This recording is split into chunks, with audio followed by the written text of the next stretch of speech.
क्यों अश्वत्थामा ने द्रौपदी के पांचों पुत्रों को मारा? महाभारत युद्ध के बाद शांति लौट आई थी, परंतु द्रौपदी के लिए नहीं, क्योंकि द्रौपदी के पांचों पुत्रों को अश्वत्थामा ने मार डाला था। अश्वत्थामा द्रोणाचार्य का पुत्र था और कौरवों के पक्ष में युद्ध में शामिल हुआ था। युद्ध के बाद अश्वत्थामा ने पांडव के शिविर पर हमला किया और सोते हुए द्रौपदी के पांचों पुत्रों को मार डाला। द्रौपदी के 5 पुत्र थे।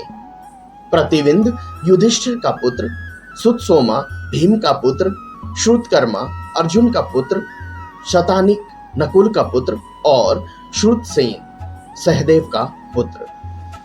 अश्वत्थामा ने यह कार्य अपने पिता द्रोणाचार्य की मृत्यु का बदला लेने के लिए किया था, क्योंकि द्रोणाचार्य को पांडवों द्वारा मारा गया था। अश्वत्थामा का यह कार्य युद्ध के नियमों के खिलाफ था, क्योंकि उसने निहत्थे और निद्रा में सो रहे बच्चों पर हमला किया था।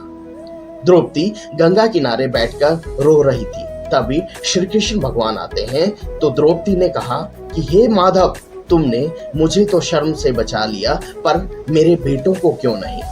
तब श्री कृष्ण भगवान ने धीरे से कहा कि हे पांचाली, मैं भी भाग्य को नहीं बदल सकता। तब द्रौपदी बोली कि दुख तर्क नहीं करता और तुम भी अपने वंश को गिरते हुए देखोगे और इसे रोकने में भी असमर्थ रहोगे। और उसने श्राप दिया भगवान श्री कृष्ण को कि तुम्हारा भी वंश ऐसे ही समाप्त हो जाएगा।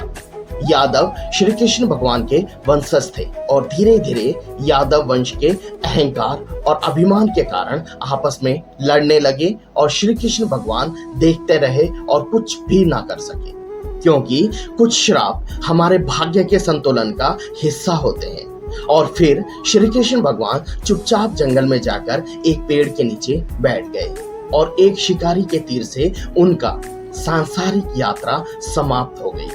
और इसके तुरंत बाद समुद्र ने द्वारका को पूरी तरह निगल लिया और सब कुछ समाप्त हो गया। इसलिए ही कहते हैं कि अभिमान इंसान में नहीं आना चाहिए, क्योंकि जब अभिमान धर्म की जगह ले लेता है तो देवताओं को भी समर्पण करना पड़ता है।